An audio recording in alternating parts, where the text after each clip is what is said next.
Salut tout le monde, c'est Enzo. Bah écoutez, je vais tenter un nouveau truc, petite vidéo un peu technique. Je vais vous montrer un peu ce sur quoi je bosse et puis donner quelques informations. Je suis dans le garage de mes potes Donny et Amanda.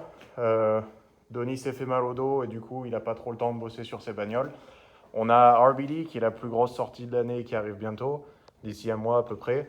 Et donc bah, je passe leur filer un coup de main et préparer les bagnoles avant que la sortie se pointe. C'est une grosse sortie sur 4 jours, sur le week-end de Thanksgiving. Et du coup, il faut que les bagnoles elles soient en état parfait pour pouvoir rider sans problème. Donc, bah, grosse vidange, check de tous les serrages, etc. Et puis, je bosse aussi à réparer ce qu'on peut trouver à la fin d'une sortie. Donc, la dernière sortie, le buggy d'Amanda, c'est un ancien Callworks. Vous reconnaîtrez peut-être. C'est un vieux Callworks qui a une dizaine d'années, très sympa, nouvelle cage par Jimmy Smith. Donc, comme je disais, dernière sortie, on a entendu un sale méchant bruit dans le pont avant, et puis bon, bah évidemment, coupe conique pétée. Alors, un peu des chevaux, un peu des gros pneus, un peu 2-3 jumps. Ça donne le fait qu'en fait, le roulement de pignon est mort, et puis le pignon, vous le voyez, est venu bouffer l'ARB ici. L'ARB est en bon état, il fonctionne malgré les dommages. On a quand même remplacé la collerette ici, la collerette d'engagement avec le tube. Et puis après, nouveau tube flexible bleu qui remonte jusqu'au compresseur. Parce que l'ancien, c'était un vieux modèle qui fuyait un peu. Donc ça, maintenant, c'est neuf. On a fait les empreintes. Alors, je ne sais pas si vous pouvez voir à peu près, mais on a une empreinte. Bon, en fait, la lumière, ça va verrait. On a une empreinte qui est quand même plutôt belle, bien centrée. Pour être très franc, je préférerais avoir l'empreinte un peu ici, plutôt sur l'entrée de la dent, parce que quand on met la pression, elle va tendance à vouloir remonter. Mais bon, le problème, c'est que c'est un pont qui a une dizaine d'années. Il s'est pris autant de pètes et de sauts et de craquets que vous pouvez imaginer. Il n'y a rien qui est vraiment droit. Donc c'est compliqué de bouger les cales derrière le pignon parce qu'en fait, on se retrouve avec des valeurs qui sont un peu fausses. Et surtout, l'empreinte, en fait, elle est de travers. C'est-à-dire que le carter est pas droit. Euh, bon, dans tous les cas, c'est quand même plutôt propre. Ça ira bien pour un petit pays. Et puis surtout, la prochaine fois que ça casse, on en a déjà discuté avec mon pote Denis, mais on va partir sur un pont avant 14 bolts, euh, complet custom, avec des gros arbres en 40 spleen, etc. Voilà, ça c'est pour le pont avant. Euh, Faut que je finisse de remonter les outers, mais bon, ça ira vite. Euh, Nouveau joint, nouveau kingpin, etc. Bon, ça c'était rapide quand même.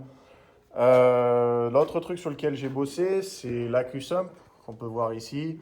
J'en parle souvent, surtout quand il s'agit de Vortec. Les Vortec sont Vortec et LS, hein, c'est la même famille. Ils sont connus pour avaler de l'air et puis de cramer des paliers de bielle. En fait, qu'est-ce que c'est la QSUP? La QSUP, c'est tout con, c'est un réservoir, vous pouvez le voir ici, c'est un réservoir cylindrique en fait, avec un piston flottant au milieu.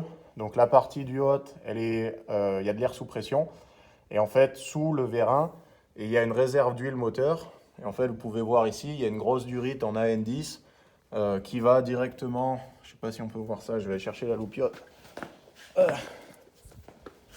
qui va directement sur. Voilà. Putain, on voit que dalle. Donc là, la grosse durite, elle arrive directement sur un adaptateur qui est posé juste au-dessus du filtre à huile et donc qui va directement dans la galerie sous pression du moteur. Le but, en fait, c'est que si jamais on a une baisse de pression pour une raison X, c'est-à-dire le plus souvent, on met la bagnole dans un angle pas possible ou carrément sur le toit, et ben du coup, on a cette réserve d'huile sous pression qui va prendre la place de l'huile qui est censée arriver de la crépine et du coup qui va laisser le moteur en fait en huile en pression pendant à peu près une minute supplémentaire. Donc voilà, on a eu des problèmes avec cet AcuSump en particulier. Il y a des joints spi dedans. Je les ai sur l'établi. Voilà. Il y a 4 gros joints spi. J'ai plus la taille en tête. Voilà. C'est 3 pouces 5 huitièmes. Et du coup, bah, en fait, les joints spi étaient morts. Et donc l'AcuSump fuyait. Donc on avait un peu de l'huile moteur qui suintait à droite à gauche. C'était pas top top. Donc j'ai refait ça.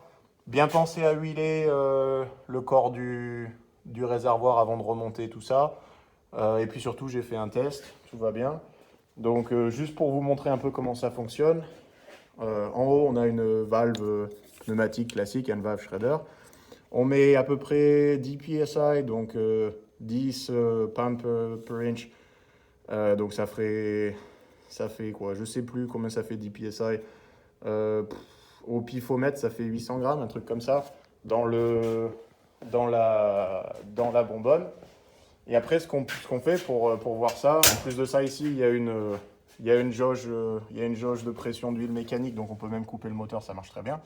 Donc en fait, il suffit tout simplement de démarrer le moteur. On voit bien la pression d'huile qui va monter.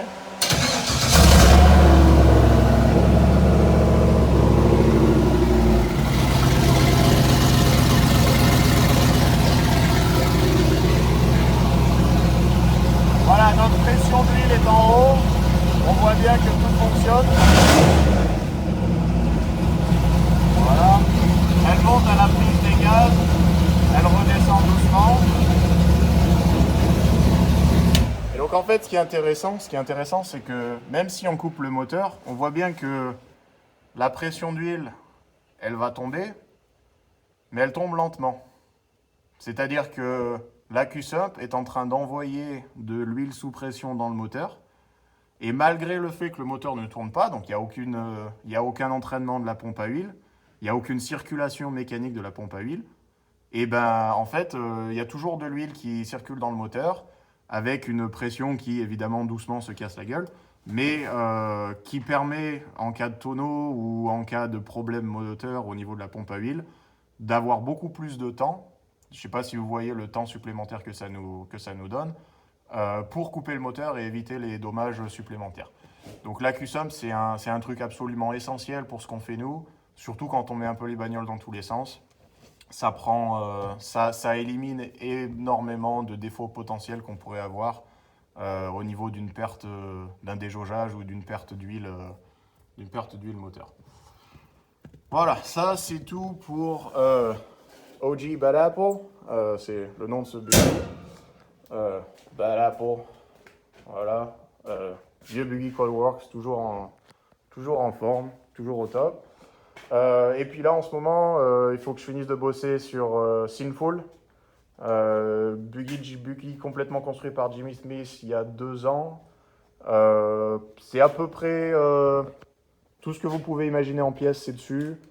14 bols directeur, arbre en 40 spleen, pont arrière directeur aussi, toujours 14 bols, tout en 40 spleen. Il y a un big block de chez Shafirov monté en 572 cubic inch. J'ai plus en tête ce que ça fait en litres, mais ça fait gros. À peu près 900 chevaux. TH400, boîte de transfert Hero. Le top du top, quoi, en fait. On peut pas... C'est difficile de faire mieux. Pour un buggy de trail ride, c'est-à-dire que c'est pas une bagnole de course, on s'en sert juste les week-ends pour se marrer. Et puis bah là, en fait, j'étais en train de faire le tour, je suis en train de changer les plaquettes, et puis bon, on m'a trouvé un petit défaut sur lequel il faut que je me mette, mais le pas de vis, voilà, le pas de vis du support d'étrier est foiré. Alors c'est tout en alu, il y a des putains de moyeux magnifiques tout taillés dans la masse, tout en alu. Bon, ben, dans tous les cas, ça c'est mort. Donc on va démonter tout ça, poser un hélicoil et puis réparer. Il y a un autre truc sympa, moi je voulais vous montrer comment changer des plaquettes de frein sur un Dynalite billet de chez Willwood. C'est un étrier racing de chez Willwood. Et pourquoi on adore ce genre de pièces performance, en fait, tout simplement parce que pour changer les plaquettes de frein, voilà, il faut ça comme outil. Voilà. Donc une fois que vous avez tombé la roue, bon ça je vais pas vous montrer, hein, tout le monde sait ce que c'est. C'est vraiment vraiment tout con et c'est assez génial. Ça prend 4 secondes de changer des plaquettes. Voilà, vous foutez votre clé Allen. Il y a une vis ici à faire péter. Pardonnez-moi, ça doit être un peu foireux, mais je tiens le téléphone d'un côté et puis je fais ça avec l'autre main. Donc voilà, vous tirez ça, vous prenez votre petite connerie, vous enlevez le spacer. Voilà. Maintenant, il y a un clip, donc on lève le clip, on pousse ça derrière. Voilà, c'est mieux avec deux mains, mais bon, je fais ce que je peux. On lève le spacer encore une fois. Allez, merde. Voilà. Fait chier. Et il va me falloir une deuxième main. 2 secondes. Voilà, on enlève le petit pion. Il suffit maintenant de foutre ça dedans, d'écarter les plaquettes. Voilà, on fait pareil ici. Voilà, et maintenant on pousse les plaquettes de part en bas. Et voilà, on sort les vieilles plaquettes pourrites, les plaquettes merdiques, si on peut. Si on peut. Putain, c'est mieux avec deux mains quand même. Hein. Voilà, saloperie elle est sortie.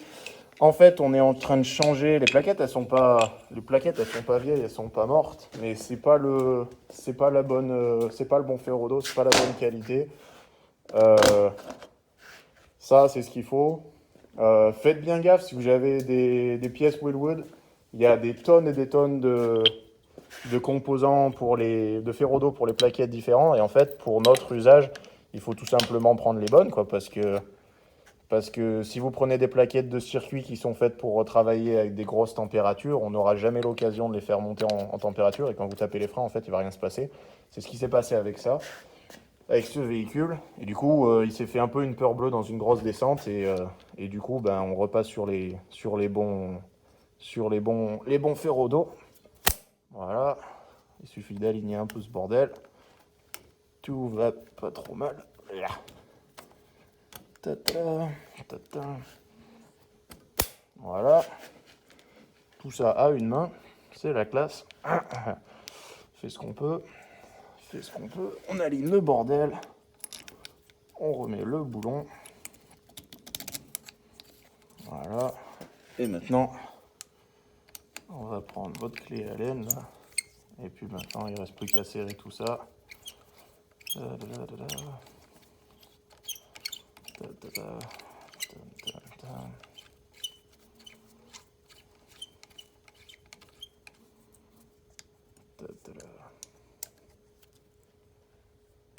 Hop, un petit huitième de tour, c'est serré.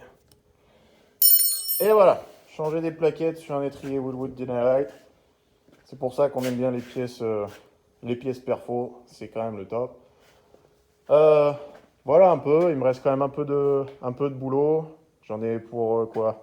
Encore une heure et demie à plier le pont avant, 2-3 bricoles à régler. Ça, c'était la dernière plaquette, je l'ai gardée pour vous montrer. Et puis après, bah, demain matin, on va bien se marrer, on va tiguer un peu. Mon pote Denis, c'est un fou furieux du TIG à lui, il fait des trucs de malade. Le réservoir là, c'est tout lui qui a fait. Pareil, la caisse pour emmener des outils, etc. Tableau de bord, tout ça. Vraiment, vraiment bon. Donc, bah, en fait, j'apprends, quoi, tout simplement. Il est vraiment sympa, il m'explique pas mal de choses. Et puis, bah, moi, j'enchaîne les cordons et j'apprends, quoi. La pratique, il n'y a que de ça. Pour la soudure, il n'y a pas à chier. Voilà un peu le zinzin. Si vous avez des questions, n'hésitez pas, techniques ou sur les véhicules, etc. Je voulais juste tenter un nouveau format. Je sais que les vidéos, ça marche pas trop mal en ce moment. Les gens sont plus intéressés de voir quelque chose un peu plus interactif que lire des forums qui sont un peu plus difficiles à lire et puis qui convoient des fois moins d'informations, c'est un peu moins visuel.